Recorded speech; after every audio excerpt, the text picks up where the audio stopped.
Este canto que vieron ahí y que cantamos hace un momento está basado en una porción de Lucas capítulo 2 y les voy a suplicar si pueden abrir sus Biblias allí, Lucas capítulo 2, y los versículos que van del 8 al 20 dan el contexto de esta exposición de hoy. El énfasis nuestro estará en el versículo 11. Pero quisiera otra vez referir que estas letras escritas por este hombre de Dios, un teólogo, fueron un manual de teología según su propio hermano John Wesley, que fue un gran evangelista. Él dice que el compendio de los himnos que escribió su hermano, dice él, específicamente lo cito, era el mejor libro teológico que existía. O sea, era un tratado sólido de teología. Y yo me maravillé al leer las 3 estrofas, porque en la primera se habla de lo que el Señor Jesucristo es para su pueblo, nuestro bien, y invita a unirse en ese canto con los ángeles. La segunda estrofa del himno se refiere a la encarnación, Dios hecho hombre, y la última estrofa ya se habla de su ministerio para darnos el vivir.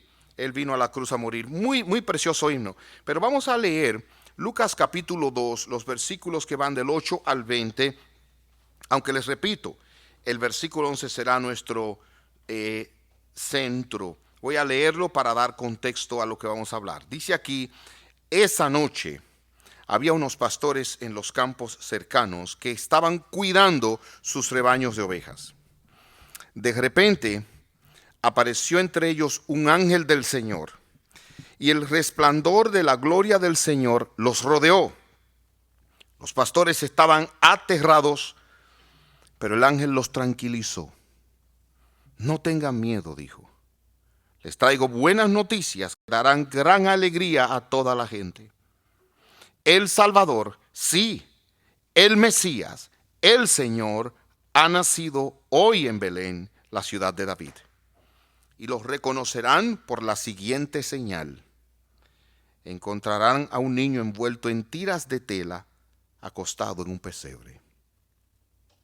De pronto se unió a ese ángel una inmensa multitud.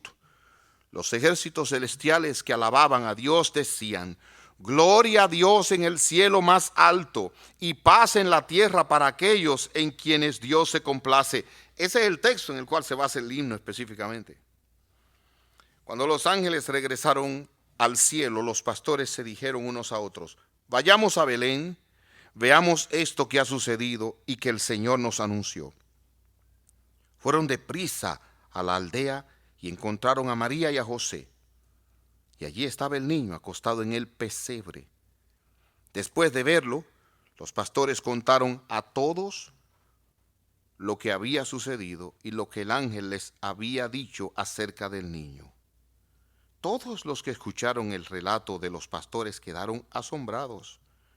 Pero María guardaba todas estas cosas en el corazón y pensaba en ellas con frecuencia.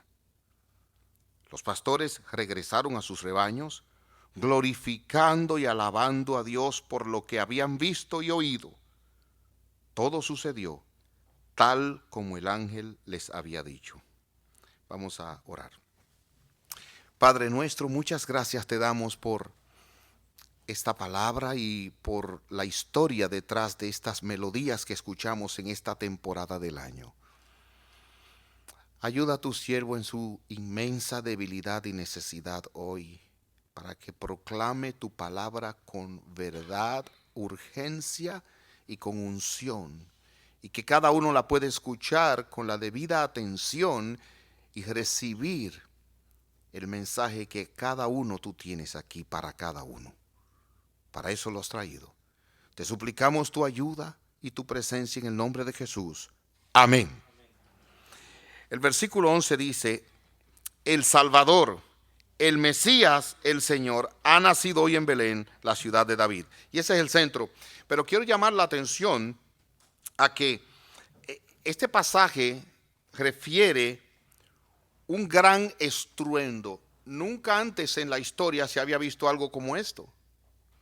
Estos hombres que estaban allí, humildes pastores, haciendo sus deberes, de repente se encuentran con un estruendo, un bullicio grande, pero es un coro en el cielo. Todos nosotros, cuando en algún momento oímos un estruendo, un ruido, un sonido fuera de lo normal, grande, pues nos llama la atención.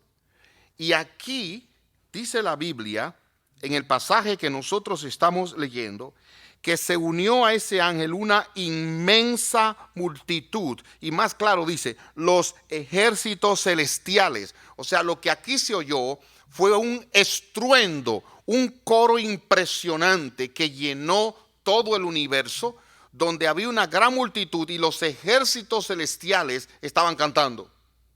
Mire, como quiera que usted lo ponga, aquí está pasando algo sumamente importante, algo extraordinario, algo único en la historia de la humanidad. Y yo creo que nosotros tenemos que prestarle atención a cosas como estas. Hay momentos trascendentes en la historia de la humanidad. Hay momentos que cambian la historia suya y de la humanidad. Por ejemplo, para no ir muy lejos, esta pandemia del COVID-19 cambió la historia de la humanidad. Hablamos de antes y después. Eso nos ha marcado a todos. Ya usted no puede estar tranquilo en un sitio. Si una persona le estornuda cerca, ya usted se pone en pánico. Y si ven un avión y le comienzan a toser al lado, busca una máscara, algo, no come. O sea, estamos todos marcados. Aquí hay un acontecimiento trascendente en el que tenemos que detenernos y verlo con mucho cuidado. Y preguntarnos, ¿qué tiene eso que ver conmigo? Porque fue una multitud que hizo esto. Es necesario hacer algunas aclaraciones aquí pertinentes. En primer lugar, nosotros no creemos que Jesús verdaderamente nació para esta época del año. Porque en esta época del año era muy frío para que los pastores amanecieran afuera. Él debió nacer en otra época del año. Pero aquí no hay específicamente un día como tantas veces se ve en la Biblia. Y si no hay específicamente un día, no fue que a Dios se le pasó, es que Él no quiso ponerlo. Y para nosotros lo importante no es qué día, sino el hecho de que nació. Algunos de ustedes aquí yo sé que nacieron este día, pero lo declararon aquel otro día. ¿Verdad? Entonces, lo importante no es cuando lo declararon, usted quizás cumple años aquí y aquí, no importa, lo importante es que usted está aquí. Ok. En el caso del Señor Jesús, eso es bueno destacarlo. En segundo lugar, es interesante notar que cuando los ángeles quisieron revelar y llamar a alguien a admirar al recién nacido, hablaron a humildes pastores. No hablaron a los religiosos de su época, no hablaron a los fariseos, no hablaron a las autoridades, hablaron a humildes pastores. Y esto nos hace pensar que esto que está sucediendo tiene que ver con la gente humilde y baja de este mundo principalmente, no exclusivamente. Vamos a mirar entonces el texto que tenemos y fíjense que en ese versículo 11 hay tres maneras de referirse a lo que ha sucedido. La pregunta es esta: ¿cuál es la razón del bullicio? ¿Por qué los ejércitos celestiales cantaron un coro? Y a veces yo le doy gracias a Dios porque aquí cantamos con ánimo, déjeme decir la verdad. Y debemos cantar con más ánimo. Y no importa si usted afina o no afina, eso no tiene que ver aquí. Aquí nadie lo va a evaluar. Cante con gozo, cante. Pero imagínense ahora la armonía de estas criaturas celestiales con una voz santificada y entonada, cantando gloria a Dios. La pregunta es, ¿qué pasó? ¿Qué fue esto? Y sencillamente les voy a decir qué pasó. Un niño ha nacido. Ahora, no podemos dejarlo ahí porque todos los días nacen muchos niños. O sea, ¿qué niño es este? O sea, ¿por qué este niño despertó todas las voces de los cielos para que cantaran a él, a su nacimiento? ¿Por qué? ¿Qué traía él? Bueno, les voy a decir sencillamente quién era este niño en esas tres palabras que se refieren a él en el versículo 11. El Salvador, el Mesías y el Señor. Y eso es como para decir, ¡wow! Cuando yo termine de exponer esto, abrirlo, usted puede decir, wow, verdaderamente eso es un momento trascendental. Porque no solamente el hecho de que Él sea el Salvador por sí solo, sino que tiene que ver conmigo. El Mesías que tiene que ver conmigo y el Señor que tiene que ver conmigo y mi vida, que tiene que ver con todo lo que yo he pasado antes, estoy pasando y pasaré. Esa es la perspectiva que yo espero abrir ante su corazón hoy. Vamos a ver aquí una aceptación. Con la palabra Salvador hay una aceptación delante de Dios. Mesías, un acceso a Dios. Él es el único mediador entre Dios y los hombres. Y una autoridad cuando dicen Señor. Vamos a ver esos tres términos. Una aceptación hay aquí. Mire cómo dice, el Salvador. Sí, el Mesías, el Señor, ha nacido hoy en Belén, la ciudad de David. Pero dice el Salvador. No se refiere a un Salvador. Miren, Jesús no es un Salvador. Él es el Salvador. El único en el cual hay perdón de Dios. El único que vino a traer vida eterna. El único que vino a buscar lo que se había perdido. El único en el cual hay vida abundancia. El único que murió siendo justo y perfecto. Y el único que resucitó para vida eterna y le asegura resurrección a los que creen en él. No es cualquiera. No es cualquiera. Es el Salvador. El único que salva.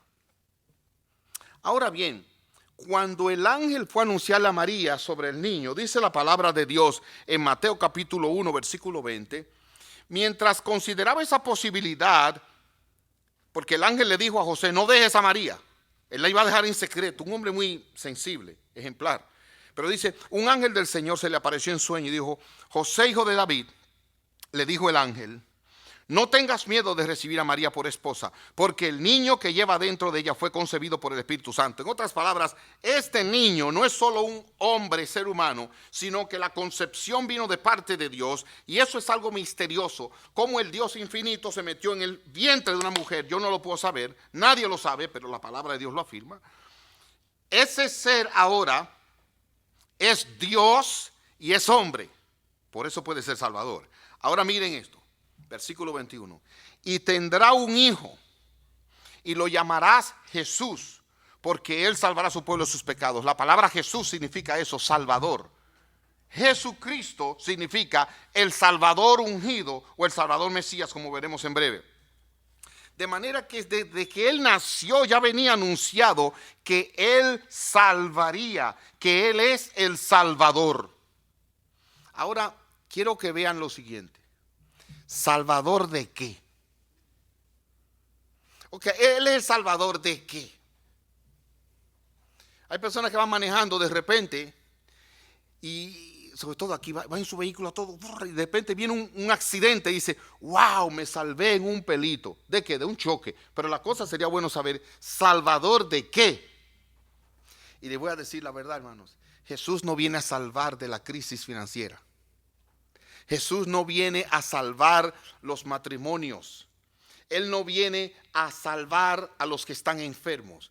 Él viene a salvar del pecado y sus consecuencias. Él es un salvador destinado a redimir a su pueblo, de redimir, rescatar a los que creen en él del pecado, la maldición del pecado y sus consecuencias. Ahora usted dirá, ¿pero tiene eso que ver con la crisis financiera? Claro que sí, porque viene por el pecado. ¿Tiene eso que ver con la crisis matrimonial? Claro, porque la crisis matrimonial viene por el pecado. ¿Tiene eso que ver con las enfermedades? Claro, porque las enfermedades vienen por el pecado. Pero debemos entender que Él vino a salvar del pecado y sus efectos. Ahora voy a decir algo, nada más lo voy a decir una vez, porque es necesario que lo diga. Mire. Cuando usted cree en Jesucristo, se rinde a Él y le pide perdón de sus pecados, la Biblia dice que ahí Jesús le salva de la condenación o penalidad del pecado. Mire, creí, ya no seré condenado por el pecado. Cuando yo muera, Dios no me va a llamar a cuenta y me va a decir, condenado por los pecados que has cometido. No, porque Jesucristo fue condenado en mi lugar y yo creo en Él. Entonces cuando muera no seré condenado, voy a entrar a la salvación y vida eterna. ¿Vamos bien? Él me salva de la condenación o penalidad del pecado. Cuando creí. Ahora, ¿qué pasa? Entre creer y llegar aquí al cielo hay un tramo donde yo desgraciadamente voy a seguir pecando. Hermanos, Esa es una batalla que tiene este gusano. Yo no sé si usted la tiene, pero si usted no cree que no la tiene, abra los ojos. Porque todos tenemos esa lucha con el pecado. Y yo en día pasado me di cuenta de lo que Pablo dice. Lo que yo no quiero hacer, eso es lo que estoy haciendo. Pensando disparates, hablando lo que no debo, actuando. Oye, lo que yo no quiero hacer, eso hago. ¿Por qué? Porque el pecado todavía está aquí. Dios ha querido hacerlo así para mantenerme humilde. Ahora miren, Él también me salva no solo de la penalidad, ahora miren, sino del poder del pecado. Ahora, antes de aquí, cada vez que el pecado me decía, así mire, pensamiento lujurioso, ahí comenzaba mi mente con pensamiento lujurioso. O el pecado me decía, ahora pierde el control. Ahí estaba yo dando patadas y rompiendo cosas. Yo era esclavo del pecado.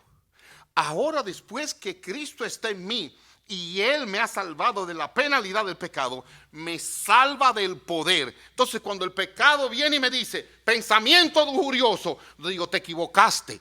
Cristo es mi Señor y mi Salvador, ayúdame, oh Dios, y el pecado no tiene ese poder sobre mí. Yo puedo devolverme, yo no tengo que entregarme. Oí a un pastor y eso me ha ayudado tanto a decir, él decía, cuando usted vea la tentación venir, acuérdese del Padre nuestro. No me metas en tentación y líbrame del mal. Y usted verá el resultado. Yo lo he puesto en práctica eso. Y cómo eso me ha ayudado. Porque el pecado ahora no está sobre mí. Ahora yo soy de Cristo. Y en Cristo yo puedo parar el pecado. Yo puedo vencer sobre el pecado. Porque Él me vino a salvar de ese pecado y de ese dominio. Mire cómo es. Es como una mujer que es prostituta. Está sujeta al dueño del prostíbulo. Y ese dueño le dice, ahora se va a acostar con aquel. Y terminó con ese, ahora le toca este. Ella no tiene opción. Pero dice la palabra de Dios que cuando venimos a Cristo, somos comprados con su sangre preciosa y ahora le pertenecemos a Él. Y esa mujer ahora tiene otro amo. Y cuando viene aquel viejo amo y le dice, te vas con este, ella le puede decir, no, he aquí mi Señor, que es Señor y señores de señores y Rey de reyes. Ahora no te tengo que obedecer a ti. Y Cristo la rescata y no tiene que entregarse a ningún pecado así jamás. Él nos salva, oiga ahora, de la penalidad del pecado, del poder del pecado ahora. ¿Y qué esperanza es esa, verdad? ¿Qué esperanza? Cristo me salva del poder del pecado ahora. Mire, no es verdad que usted ahora está sujeto a esa antigua manera de vivir. No, porque si alguno está en Cristo, nueva criatura es. Las cosas viejas pasaron y todas son hechas nuevas. Podemos enfrentar cualquier tentación y salir victoriosos si estamos en Cristo. Métase eso en la mente. Nadie puede venir a mí y decir, oh, pastor, es que yo he sido así toda mi vida. Perfecto, ¿conociste a Cristo? Sí. ¿Y conoces el poder de Jesucristo en ti? Sí. Entonces no me digas que siempre has sido así toda tu vida. Él vino a hacerte una nueva criatura y las cosas viejas pasaron y todas son hechas nuevas. Pero en tercer lugar, oiga ahora, Él vino a salvarme de la penalidad, del poder y allá en la gloria de la presencia del pecado. ¿Saben lo que significa? Que esta lucha que tenemos ahora, esta lucha tan humillante, tan dolorosa, tan vergonzosa, esta maldición que tenemos ahora luchando con el pecado, cuando entremos a la gloria, desaparecerá completamente, absolutamente. Allá seremos libres totalmente de la influencia del pecado. Por eso dice ahí la palabra de Dios que allá no habrá llanto ni dolor. Y alguien me decía, como les comentaba, ¿y qué va a pasar cuando recordemos ciertas cosas? Lo vamos a recordar santificado y como quiera terminaremos en victoria y en gozo del Señor. Él es un Salvador. Y yo quiero que usted entienda ahora esto. No sé cuál es la lucha personal de cada uno, ni la tengo que saber. Eso es entre usted y Dios. Yo puedo ayudarle con sus luchas. Para eso yo soy pastor. Aquí está la escritura. Mira, estás luchando aquí, mira lo que tienes que hacer allá. Pero óigame ahora, Si usted está en Cristo, el pecado no tiene dominio sobre usted ya. Ahora, pastor, resulta que todavía ese pecado me afecta. Claro, claro, porque Dios ha querido que así sea. Y le voy a poner un ejemplo que no le gusta a las mujeres. Pero usted ha visto cuando usted le corta la cabeza a una culebra. Ya yo le vi la cara a varias de mujeres. Respóndame la pregunta y no piensen en la culebra. Cuando usted le corta la cabeza a una culebra, ¿qué hace el resto del cuerpo? Se sigue moviendo y moviendo y dice, ¿está viva? No, no, no, no. Y así es el pecado. Cuando usted vino a Cristo, Dios le cortó la cabeza. Pero Él se sigue moviendo. Pero ya la victoria la tenemos en Jesucristo. Ya se le cortó la cabeza. Y el pecado no tiene dominio sobre nosotros. Nosotros podemos pararnos y decir no a cualquier tentación. Y eso debe darnos esperanza también. Debe darnos esperanza en nuestros hogares, con nuestros hijos, en nuestras relaciones. Por eso yo creo, hermanos, miren, que en Cristo no hay matrimonio que salga mal. Y yo siempre hablo de los matrimonios, porque esa es la batalla más grande. La familia descompuesta, eso es lo peor. Pero no hay matrimonio que salga mal en Cristo. Si los dos están en Cristo, hay un enemigo común que se llama pecado y ya lo hemos vencido. Lo que tenemos ahora es que ubicarlo para cortarle lo que se sigue moviendo. Hemos visto aquí, oiga ahora, y esto me da tanto gozo, una aceptación. ¿Saben lo que dice la palabra de Dios? Que por ese perdón, por esa obra de Cristo en nosotros, sobre el pecado, hemos sido aceptados por Dios. Y déjeme decirle algo. Hay gente que probablemente se burla de usted o piensa mal de usted. Yo no conozco su pasado, pero puede que en su pasado hayan cosas de su vida que usted tenga que bajar la cabeza. Y que hayan personas que cuando los recuerden digan, oh, tú sabes lo que hizo. Tú sabes lo que ella hizo. Tú sabes lo que se comió. Tú sabes lo que se llevó. Mire, los hombres siempre podrán condenarnos. Pero si hemos sido perdonados por los pecados, hemos sido aceptados por Dios. Y no importa lo que la gente diga, como leíamos y cantábamos, somos hijos de Dios. ¿Saben con quién se deleita Él? Con aquellos que han sido menospreciados. Dice 1 Corintios, ¿qué es lo que Dios escoge? Lo que no es, lo menospreciado. Personas que el mundo dice, fulano, baja la cabeza, no, ten cuidado. Bueno, Dios dice, tienes las puertas abiertas porque has sido perdonado, lavado por la sangre del Cordero de Dios. Además de ser aceptados, ahora miren, aquí hay un nombre de acceso con el que llegamos a Dios. Dice aquí, el Salvador, sí, el Mesías. O sea, cuando usted oiga este himno, oigan un son en alta esfera, diga, ese fue el canto que hicieron los ángeles cuando nació el Salvador, pero también cuando nació el Mesías. La palabra Mesías se traduce también como el Cristo, son sinónimos. Por eso Jesús, Salvador, Cristo es Jesús el Salvador, que es el Mesías. Eso significa aquel que es ungido por Dios, que es escogido por Dios. ¿Recuerdan ustedes cuando Samuel fue a ungir el próximo rey? Él llegó a la casa de Isaí y él tenía que ungirlo con aceite. Era una forma en que lo consagraban. Y Dios le dijo, ve ahí a ungir el próximo rey. Y cuando él llegó ahí, vio uno bien parecido que llegó y dijo, este es. Y Dios le dijo, no. Y eso no quiere decir que el siguiente era feo, es que no era ese. Pero gracias a Dios que Dios acepta lo feo también. Aquí algunos vamos en ventaja. Oiga ahora, con perdón de mi amada. Llegó el otro, no es ese. Y finalmente le dijo, es que el hombre ve lo que está delante de sus ojos, pero Dios ve el corazón.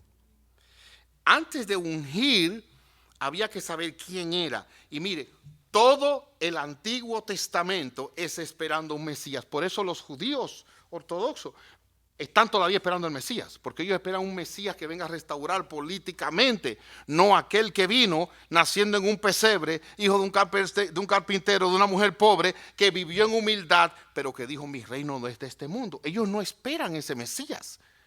Y ese es el Mesías que vino, el Señor Jesucristo. Y a ese Dios lo ungió. Y a ese Dios lo escogió. Por eso cuando Él nació, los cielos cantaron, dijeron, llegó el que viene a resolver el problema de la raza humana.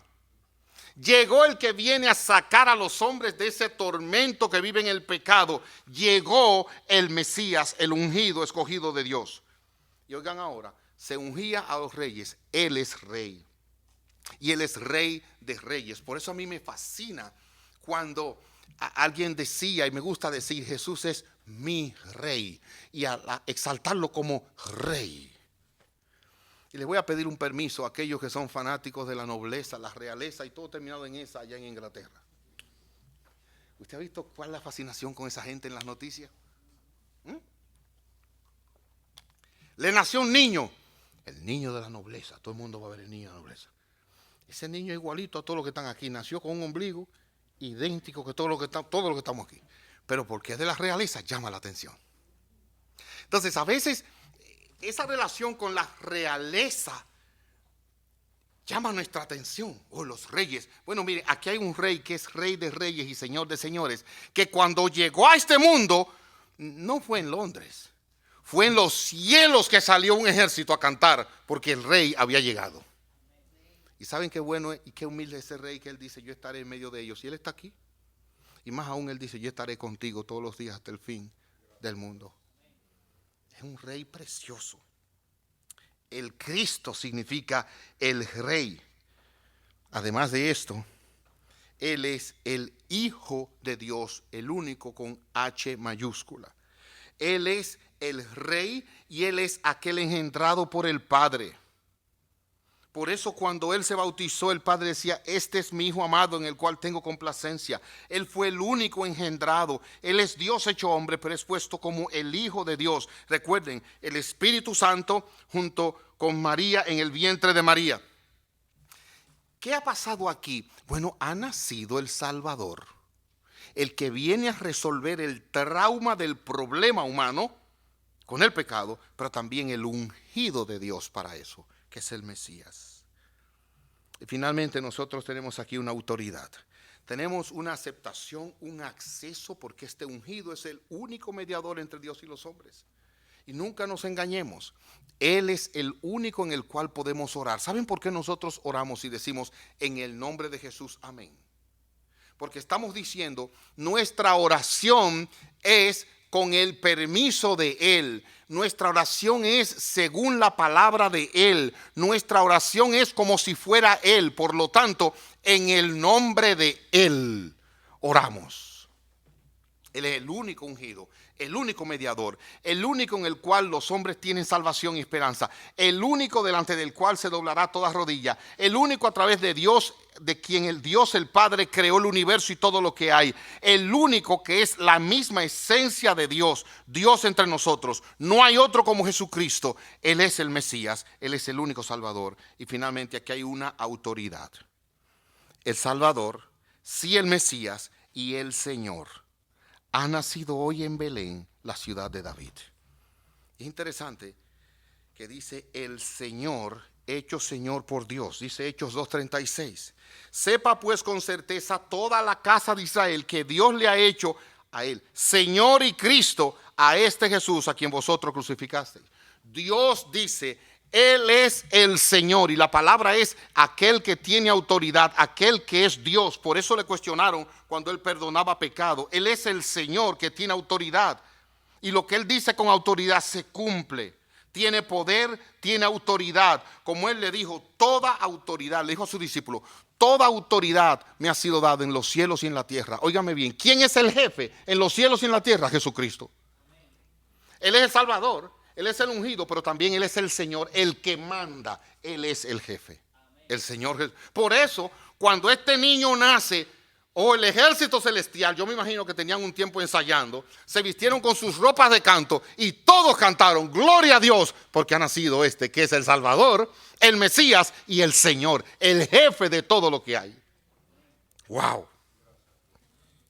Él es el Señor de todo. En Hechos 10, Pedro, hablando a la gente, dice, ahora comprendo muy bien que Dios no es de los que muestran parcialidad, sino que en toda nación el hombre que le teme y hace lo correcto es bienvenido a Él. La palabra que envió a los hijos de Israel, predicando la paz por medio de Jesucristo, Señor de todo. Él es el jefe de todo. Piensa en una esfera. En los cielos, Él es el jefe. En la tierra, Él es el jefe. Debajo de la tierra, en los mares, Él es el jefe. Y aún en el infierno, Él es el jefe. Por eso los demonios, cuando lo veían, decían: Señor, has venido antes de tiempo a atormentarnos. Y ellos tenían que pedirle permiso. Y por eso el diablo, antes de tentar y atormentar a los discípulos, le tuvo que pedir permiso. Y Jesús le dijo a ellos: el diablo los ha pedido para atormentarlos. Pero el diablo está sujeto a este Señor. Jesucristo es el Señor de todo lo que existe. Lo ha sido, lo será y lo seguirá siendo por los siglos de los siglos. Él es el Señor de la gloria. Y eso significa que Él es el Señor glorioso, el que está exaltado, y es el Señor sobre todos los señores. ¿Saben qué me gusta de esa palabra? Señor de señores. Que cada vez que usted ve una persona de influencia, de poder en este mundo, diga: hay un Señor por encima de ese Señor. En el día de ayer alguien compartió conmigo un video de lo que está sucediendo en Haití. Y es una pesadilla. Y ahí hay personas completamente fuera del control de las autoridades. Hombres que tienen un poder extraordinario. Una pandilla aquí, una pandilla allá, una pandilla allá. Y saben que tienen mucho poder. Pero por encima del poder de ellos está el poder del Señor Jesucristo. Él es el Señor. Ahora mismo hay una guerra. Yo no soy político ni hablo de política, ni estoy hablando de política, pero dígame bien. Hay una guerra porque el Señor de un país ataca a otro país. Pero por encima de ese Señor está el Señor Jesucristo. Y este país tiene un presidente que dicen que es el hombre más poderoso sobre la faz de la tierra. Pero por encima de ese está el Señor Jesucristo, mi Salvador. O sea, eso para mí es consolador, porque por eso Él dijo: nadie arrebatará mis ovejas de mi mano. Por eso a nosotros nadie nos puede hacer nada sin el permiso de Él. Somos libres y protegidos en las manos de este Señor, el Señor Jesucristo. Vámonos a algunas palabras de aplicación.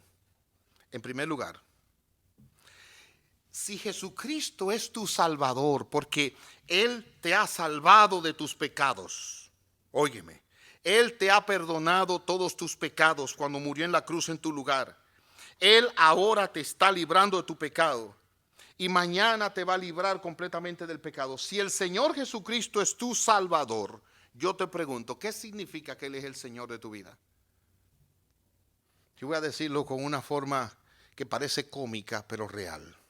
En la casa tenemos una perra que la recibimos pequeña, pero ya la perra sigue siendo un cachorro, pero tiene este tamaño. Y yo soy el jefe de mi casa. Y cuando yo le digo a mi familia: detente, se detienen, espárate, ven. Óigame, hermano, esa perra nos pertenece, o sea, yo soy el dueño de la perra. Pero no hay manera de que yo le diga que se esté tranquila la perra y se esté tranquila. Ahí, párate, no hay forma. En otras palabras, ella dice: tú eres el dueño porque me da comida, me protege, pero yo hago lo que me da la gana. Así hay gente que quiere estar en la fe. Ellos dicen: Él me perdonó todos mis pecados. Él me perdona y me perdonará, pero yo hago con mi vida lo que me place. Él no es Señor de mi vida. Él no me manda. Y eso está completamente equivocado. No hay manera. Óigame, nosotros no somos esa perra. Nosotros hemos sido transformados, y si Él nos ha transformado, lo que va a pasar es que ahora nos vamos a someter a Él y a su voluntad. La palabra de Dios dice que el Señor Jesucristo llegó a una región llamada Gádara, y cuando llegó ahí le salió un endemoniado, un hombre que andaba desnudo, herido, que vivía en el cementerio. En otras palabras, cada vez que se iba a enterrar a alguien había que ver qué hacían con el loco del cementerio. Y este hombre desnudo llegó a los pies de Jesús y le dijo: has venido antes de tiempo a atormentarnos. Y Jesús oyó que los demonios dentro de él hablaron, y Jesús lo mandó a los cerdos y lo libró. Y la gente del pueblo llegó, y cuando llegó encontraron al loco sentado, vestido y en su juicio cabal. Y ¡wow! ¿Qué fue lo que pasó aquí? Porque ese hombre nadie lo podía controlar, lo amarraban con cadenas y la rompía. ¿Saben qué? Se encontró con el Señor. Y le dijo a Jesús, yo quiero seguir contigo. Jesús le dijo, no. Vete a tu casa y a tu parentela y cuéntale las grandes cosas que Dios ha hecho contigo. Y allí se paró el que había sido incontrolable, controlado, el que andaba desnudo, vestido, el que andaba loco, cuerdo, y fue y se sometió a su Señor. Entonces, ¿cómo es posible que hay personas que dicen que Jesucristo es su Señor, pero ellos saben lo que Jesucristo dice, lo que tiene que hacer, y ellos quieren hacer lo que ellos quieran? Aquí hay una de dos: o eso no es verdad, o su vida no es verdad, y cada uno tiene que examinarse. Si Jesucristo es tu Señor, demuéstralo sometiéndote a tu Señor. Eso es muy personal. Yo no le voy a preguntar a cada uno lo que hace con su dinero. Yo no le voy a preguntar a cada uno lo que hace cuando se apaga la luz, o qué hace en el baño de su casa, o qué hace por ahí. Yo no se lo voy a preguntar, eso es entre usted y Dios. Pero esa grandeza que vino ese día y que los ángeles vieron y cantaron, no ha tocado tu corazón si tú no te sometes a Él como Señor. Es una obediencia completa, universal. Dice Lucas 6:46, Jesús le dijo, ¿por qué me llaman Señor, Señor, y no hacen lo que yo digo? De paso, la perra no me llama Señor a mí. Para salir del ejemplo, la perra. Pero hay gente que dice, tú eres mi Señor. Pero ¿saben lo que dice Mateo 7? Jesús dice, en aquel día muchos me dirán, Señor, pero en tu nombre hicimos milagros. Señor, en tu nombre predicamos. Y Jesús le dijo, apártense de mí, yo nunca los conocí. Y usted sabe la desgracia que es estar en este lugar, oír la palabra de Dios y menospreciar la palabra de Dios y hacer lo que le da la gana. Menospreciar el señorío de Jesucristo. Oye, eso sería tan triste. Es como la esposa de Lot. Esa mujer estuvo expuesta a la gracia como pocas personas en su época. Y finalmente la sacaron de Sodoma. Y parece que cuando iba saliendo de Sodoma oyó el estruendo y pensó en sus muebles, pensó en su adorno, digo yo, y volteó la cara en desobediencia y ahí quedó convertida en estatua de sal. Después de tantos privilegios. En otras palabras, es muy bueno decir Jesucristo es mi Salvador, pero no puedes afirmarlo sin afirmar también Él es mi Señor. Y yo estoy sujeto a Él. Señor, lo que tú quieras hacer. Eso fue lo que hizo Pablo. El Señor lo salvó, lo transformó y le dijo, Señor, ¿qué quieres que yo haga? Dile lo mismo, en esa área difícil de tu vida, dile, Señor, ¿qué tú quieres que yo haga? Este es el que nació y movió el ejército del cielo. ¿Por qué cantaron los ángeles? Oigan bien por qué. Porque ahí Dios vino y el gran problema de los hombres ya tenía solución y esperanza en Dios. Jesucristo es la conexión. O sea, sin Dios, óyeme lo que te voy a decir ahora, sin Dios tu vida ha sido miserable, será y seguirá siendo miserable, porque fuimos creados para relacionarnos con Dios y es a través de este Salvador, Mesías y Señor que nos relacionamos con Dios. Por eso hay personas que tienen una vida que no tiene sentido, porque somos creados para eso. Este reloj fue creado para dar la hora. Al momento en que no dé la hora, como otro que yo tengo, no sirve. Fuimos creados para relacionarnos con Dios y vivir en Dios. Y tu matrimonio, traerlo a Dios. Tu relación con tus hijos, traerlo a Dios.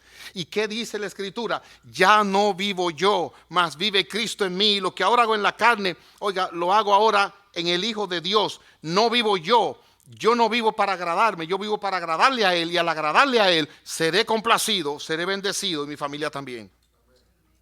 Esa es la clave. Oiga ahora lo que dijo un siervo de Dios, A.W. Tozer, sirvió en Chicago. Jesús nació de una virgen, sufrió bajo Poncio Pilato, murió en la cruz y se levantó de la tumba para convertir a los rebeldes en adoradores. Hablaba yo la semana pasada de cuando Jacob se encontró con Raquel. ¿Ustedes recuerdan lo que yo dije que él hizo cuando la vio? ¿Cómo está la memoria de ustedes para las novelas? ¡Wow! ¿Y qué hizo? Lloró. Ok, asimismo, Cuando uno ve algo bueno, dice la Escritura, el que está alegre, ¿qué hace? Cante. Miren, yo espero que nosotros seamos como esa multitud que adora a Dios por lo que Él ha hecho por mí, por lo que Él ha hecho en mí. Yo espero que nosotros podamos ser como el pueblo escogido de Dios, que puede decir como dice este canto, y que cantemos con alegría. Yo no sé cuándo fue la última vez que usted cantó, pero que cantemos con alegría fuera de hoy aquí. Oír un son en antesfera.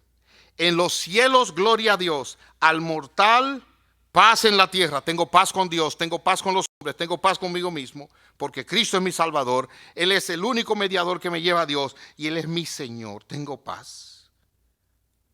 Y así canta la celeste voz. Con los cielos alabemos, al eterno Rey cantemos, a Jesús que es nuestro bien, con el coro de Belén, canta la celeste voz, en los cielos, gloria a Dios. Yo espero que usted se atreva a cantar a Dios y lo haga con gozo, lo haga con fuerza, porque algo grande ha sucedido. ¿Saben que Dios vino a buscarte? Dios vino a salvarte y Dios vino a resolver tu presente y tu futuro por toda la eternidad. Eso es un motivo de fiesta. Ese es un gran motivo de fiesta. Alabado sea el Señor. Vamos a orar. Padre nuestro, te damos muchas gracias porque nosotros podemos celebrar con los ángeles y podemos cantar como redimidos que tenemos un Salvador, que es un Mesías, que es el Señor,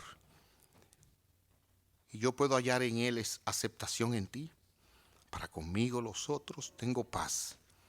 Gracias por traer y gracias por enviar a tu Hijo en medio nuestro. Oh Señor, que seamos un pueblo así de adoradores por lo que tú has hecho y lo que tú haces, libres en el nombre de Jesucristo. Amén, amén.